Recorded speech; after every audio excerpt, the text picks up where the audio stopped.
Hello everybody out there in YouTube land. It's windy out here.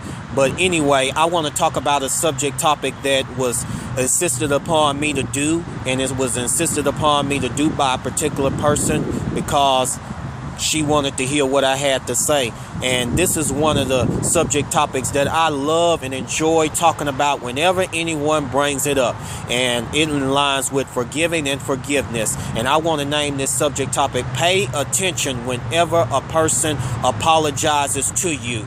It's simply because, yes, you might be filled with joy and excitement that that person comes and apologizes to you, but I rest assure you that apology is not what you think it is whenever a person presents it to you. That person doesn't back it up through their actions of what they're saying.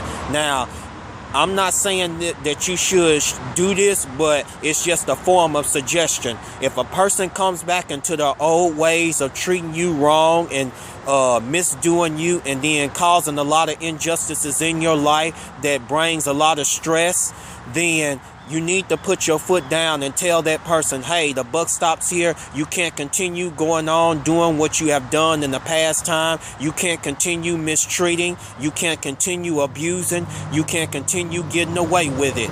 And you have to let that person know that you're serious and that you're not playing no more games with this particular person anymore, because if they don't know those vibes, then they're going to continue doing what they're doing. But if that person somehow or some way go back into their old ways and mistreating you the wrong way over and over again, then before you cut that individual off, the first thing I am suggesting, this is not a form of you need to do this.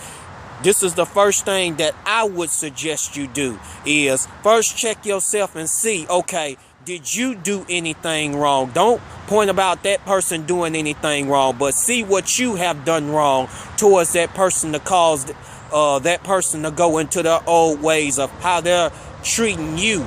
But if you so happily be revealed of something that you have done wrong towards that person, first, bring a witness with you and go confront that person. If that person complies with you, that's good. If that person does not comply with you, then you have the right to cut that particular individual off and tell them, hey, I can't deal with this no more. I have to love you from a distance.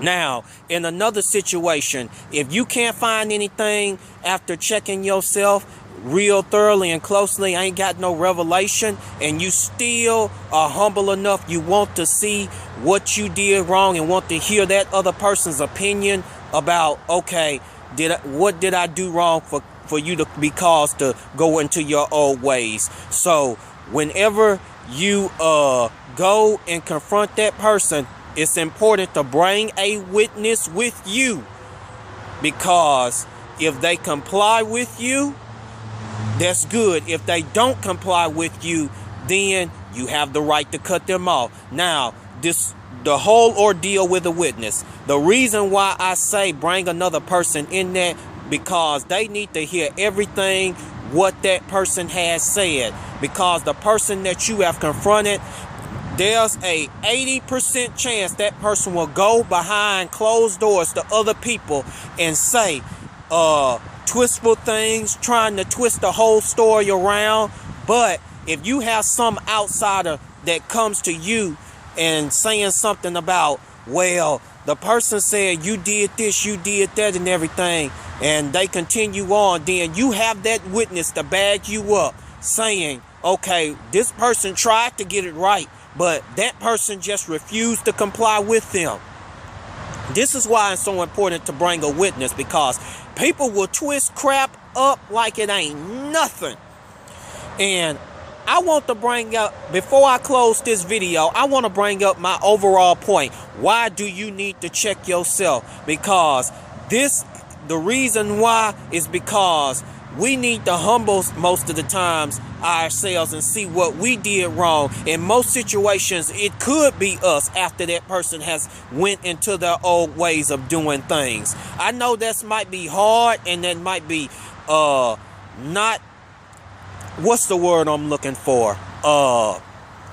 You can't comprehend it, but it's important to check yourself to see, okay, you're a person of character trying to get something right. You is being revealed of something about yourself. But the reason why most people don't want to check themselves, because they will see something ugly about themselves that they don't even want to look at or don't even want to deal with. And like I was saying before, sometimes it could be us.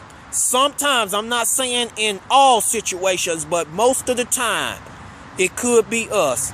And the reason why we don't want to check ourselves is because of arrogance. It's because we're too prideful and don't even want to. And that I'm just going to close as this. Always, before you cut that person off, check yourself. And if that person don't want to get it right with you after you tried to talk to them and see what you did wrong, yes, cut them off and love them from a distance. Because this is the same thing me, myself, I do. I'm not going to tell you something that I don't do. Me personally. But I hope this has helped you and blessed you. Y'all have a great day.